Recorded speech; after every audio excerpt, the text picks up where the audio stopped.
Bonjour tout le monde, mon nom est Éric Gauthier, je suis professionnel certifié et ambassadeur Onshape et aujourd'hui je vais vous montrer comment on peut faire une tasse à café dans Onshape.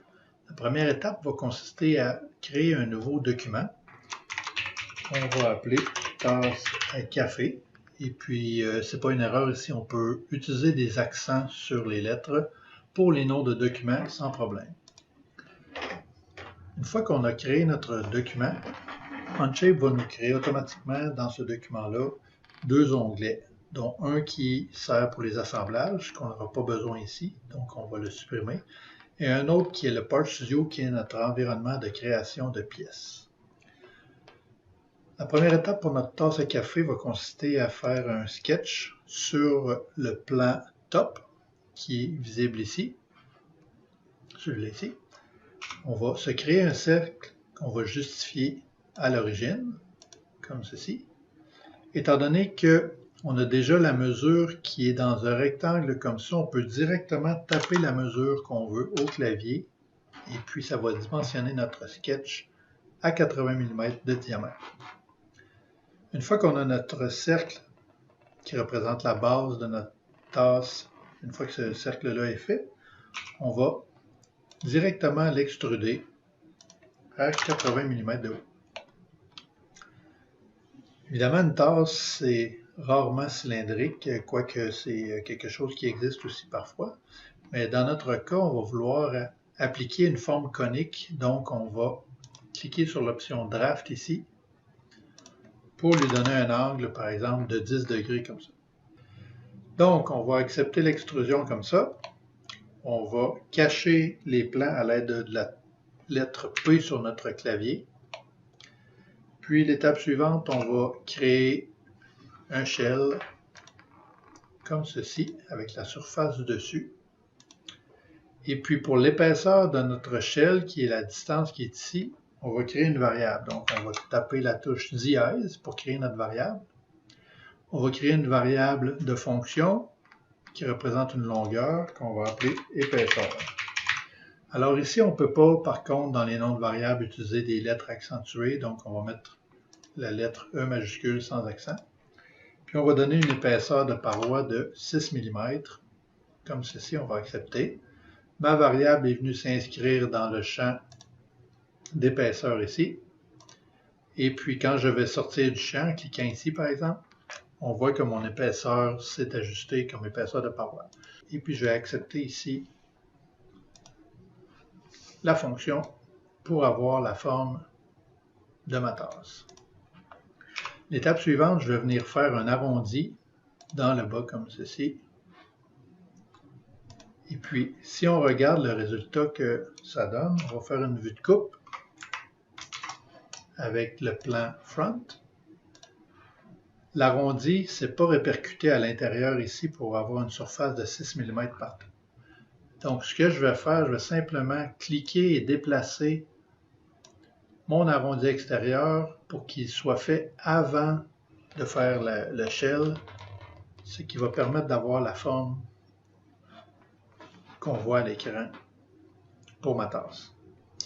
L'étape suivante va consister à dessiner la poignée ou l'anse de ma tasse. Donc, je vais faire un sketch sur mon plan front.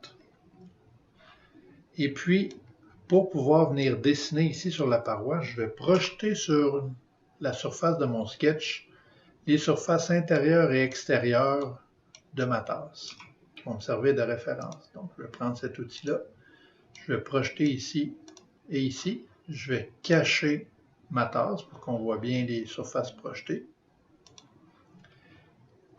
Puis par la suite, je vais venir faire un arc de cercle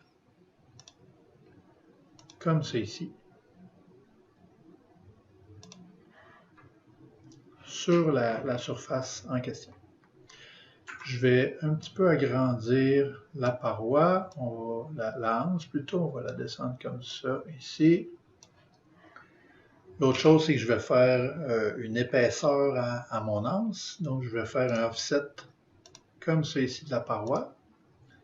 Et puis je vais entrer par exemple une épaisseur de 4 mm, comme ceci. Une fois que mon sketch est fait, ce que je vais faire une révolution comme ça ici de l'extérieur seulement. Donc par défaut, étant donné que j'ai lancé la commande alors que j'étais dans le sketch au complet a été sélectionné. Je vais le désélectionner et je vais choisir simplement la partie extérieure. Je vais faire réapparaître ma tasse ici pour qu'on voit bien ce qu'on est en train de faire. Je ne veux pas avoir une anse qui fait tout le tour. Alors je vais dire que je veux que ma anse soit symétrique avec un angle de 30 degrés, mais je vais spécifier que mon axe autour duquel on doit tourner, c'est une des parois cylindriques qu'il y a ici, ou coniques, comme ceci. Et puis je vais ajuster le nombre de degrés pour ma poignée, comme ceci. Donc, on a une tasse ici comme ça. Peut-être qu'on pourrait faire des fonctions un petit peu esthétiques. Tout à l'heure, on a spécifié une épaisseur de paroi ici. Ce qu'on va faire, c'est qu'on va arrondir les deux arêtes qui sont ici, avec la fonction arrondi, comme ceci et comme ceci. Ça tombe en rouge parce que là, présentement, le rayon est à 20 mm. Aussitôt que je vais avoir une dimension de rayon qui va être supérieure à l'épaisseur de ma paroi, je vais avoir une erreur ici parce qu'Onshape ne saura pas comment résoudre ce problème-là. Donc, ce que je vais lui dire, c'est qu'avec la touche dièse, je vais faire apparaître la liste des variables disponibles. Je vais lui spécifier que je veux l'épaisseur divisé par 2. Donc, j'ai un rayon de 3 mm qui fait d'une paroi à l'autre, comme ça. Et ça complète le bord du haut de ma tasse. Je vais enlever les arêtes à l'écran pour avoir une tasse qui ressemble un petit peu plus à un modèle qui est vrai. Ce qu'on va corriger ici, c'est la position de la anse. On va la descendre un petit peu ici comme ça. Vous allez voir ce que je veux faire. Comme ça ici. Et puis on va aller arrondir les parois ici de chaque côté. Donc je vais faire toujours un arrondi. Je vais sélectionner cette paroi-là, cette paroi-là. On va donner 1 mm de paroi, ainsi que ici et ici. Donc j'ai fait une paroi ici arrondie. Il me reste à faire le tour de ce côté-ci. On va faire la même chose avec une propagation de tangence. Donc, si je sélectionne ça ici, ça fait tout le tour. Même chose ici en bas.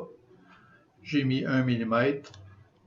Et puis, je finalise le tout avec une tasse qui a des arêtes lisses, sans arêtes tranchantes. C'était une petite vidéo pour montrer comment on fait une tasse simple dans Onshape.